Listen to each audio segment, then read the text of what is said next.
നവകേരള സദസ്സിന് ഞങ്ങൾ എല്ലാവരും പോയായിരുന്നു. രാവിലെ തന്നെ ഞങ്ങൾ നവകേരള സദസ്സിന് പോയതാണ്. ഇവിടെ വന്ന ആ സമയത്ത് ഞങ്ങൾ 60 പേര്. ഞങ്ങൾ ആ സമയത്ത് ഞങ്ങളുടെ ജൂനിയേഴ്സ് ഇല്ലായിരുന്നു, ഞങ്ങൾ സീനിയേഴ്സ് ഞങ്ങൾ 60 പേരെ ഉള്ളത്. ഞങ്ങൾ 60 പേരും നവകേരള സദസ്സിൽ അന്ന് പോയി. രാവിലെ തൊട്ട് അത് തീരുന്നത് വരെ ഞങ്ങൾ ഇരുന്ന് ഞങ്ങൾക്ക് മന്ത്രി ഒന്ന് കണ്ട് നേരിട്ട് ഞങ്ങളുടെ കാര്യങ്ങൾ പറയാം. ഞങ്ങളെ ഒന്ന് കാണാവട്ടെ, മന്ത്രി അപ്പോഴേ ഇറങ്ങിപ്പോയി. ഞങ്ങൾക്ക് മന്ത്രിയെ കാണാൻ പോലും പറ്റിയില്ല ആ നവകേരള സദസ്സിന്. ഞങ്ങൾ എത്രത്തോളം ഞങ്ങളുടെ പേരൻസ് ഓരോ സ്ഥലത്ത് ഈ നവകേരള സദസ്സ് പോകുമ്പോൾ ലെറ്ററും എല്ലാവരും എഴുതി കൊടുക്കുമായിരുന്നു. പക്ഷെ അതിന് ഇതുവരെ ഒരു മറുപടി ഞങ്ങൾക്ക് കിട്ടിയിട്ടില്ല. ഞങ്ങൾക്ക് കിട്ടും എന്നല്ലാതെ വാക്കാൽ പറയുന്നതല്ല, ഞങ്ങൾക്ക് ഇതുവരെ എഴുതി ഒപ്പിട്ട് എവിടെ ഞങ്ങൾക്ക് കിട്ടിയിട്ടില്ല.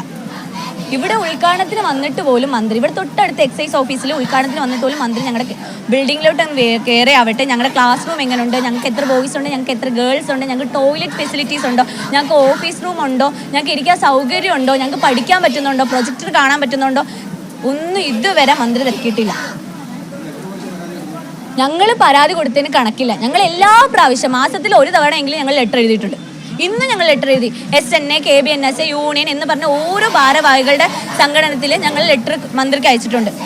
അതിനെല്ലാം ഞങ്ങൾക്ക് കിട്ടും എന്നല്ലാതെ ഇതുവരെ അതിനൊരു റെസ്പോണ്ട് ഞങ്ങൾക്ക് തന്നിട്ടില്ല. വാക്കാലല്ലാതെ ഇങ്ങനെ എഴുതി ഞങ്ങൾ ശരിക്കും കോന്നി മെഡിക്കൽ കോളേജിൽ വരേണ്ട പിള്ളേരാണ്. ഞങ്ങൾ എങ്ങനെ ഈ കെട്ടിടത്തിലായെന്ന് ഞങ്ങൾക്ക് അറിഞ്ഞുകൂടാ. ബാക്കിയുള്ള എല്ലാ 14 കോളേജിൽ 13 നേഴ്സിംഗ് കോളേജ് ഇരിക്കുന്നത് അതാത് മെഡിക്കൽ കോളേജിൻ്റെ അണ്ടറിലാണ്. ഞങ്ങൾ മാത്രമാണ് ഇങ്ങനെ ഒറ്റപ്പെട്ടു പോയത്. ഇപ്പോൾ പുറത്തോട്ട് ഇറങ്ങിയാൽ നിങ്ങൾ എവിടെ പഠിക്കുന്നതെന്ന് ചോദിച്ചാൽ ഞങ്ങളിവിടെ പത്തനംതിട്ടയിലാണെന്ന് പറയുമ്പോൾ അവർ ചോദിക്കുക, നിങ്ങളെന്ത് ഗവൺമെൻറ് പിള്ളേരല്ലേ, നിങ്ങൾ കോന്നി മെഡിക്കൽ കോളേജിലല്ലേ വരണ്ടേ? അവരോട് പറയാൻ ഞങ്ങൾക്ക് വാക്കുകളില്ല. നമ്മളെല്ലാവരുടെയും മുന്നിൽ ലജ്ജിച്ച് നാണിച്ച് ഇങ്ങനെ പറയേണ്ട ഒരു ഗതികേടായി നമ്മുടെ അവസ്ഥയെ പറ്റി പറഞ്ഞു. പുതിയ അഡ്മിഷൻ ഇപ്പോൾ ഉടനെ നവംബറിനുള്ളിൽ വരും. ഇതിനകത്ത് എവിടെ അവരെ ഇനി കയറ്റാനാണെന്ന് അറിഞ്ഞുകൂടാ. ഇനി ഒരു വാടക കെട്ടിടം എടുക്കണമെന്നാണ് പറയുന്നത്. ഇപ്പം 2 പിള്ളേർ ഞങ്ങളുടെ ജൂനിയേഴ്സും വന്നു. ഞങ്ങളുടെ ജൂനിയേഴ്സിനെ കണ്ടിട്ട് പോലും ഇല്ല. ശരിക്കും പറഞ്ഞാൽ ഞങ്ങൾക്ക് പോസ്റ്റിംഗ് ഇടുമ്പോൾ അവർക്ക് ക്ലാസ് ഇടുമ്പോൾ ഞങ്ങൾക്ക് പോസ്റ്റിംഗ്, അല്ലെങ്കിൽ ഞങ്ങളെ കോന്നിയിലോട്ട് വിടും. ഞങ്ങളുടെ ജൂനിയേഴ്സിനെ ശരിക്കും കാണുന്നത് ഈ സ്ട്രൈക്കിലാണ്. ഇവർ ഇത്രയും പേരുണ്ട്, ഇത്ര ഗേൾസ് ഉണ്ട്, ഇത്ര ബോയ്സ് ഉണ്ട് എന്ന് ശരിക്കും കാണുന്നത് ഈ സ്ട്രൈക്കിലാണ്. അല്ല, ഞങ്ങളുടെ ജൂനിയേഴ്സിനെ കാണാനേ പറ്റിയിട്ടില്ല.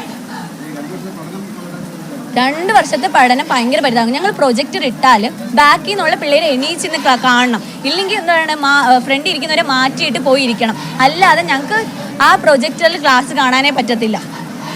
ഞങ്ങൾ സ്വയം പഠിക്കുകയാണ് ചെയ്യുന്നത്. ഇവിടെ പുതിയ അഡ്മിഷൻ കുട്ടികളുടെ അടുത്ത് പുതിയ അഡ്മിഷൻ കുട്ടികൾ വരണം.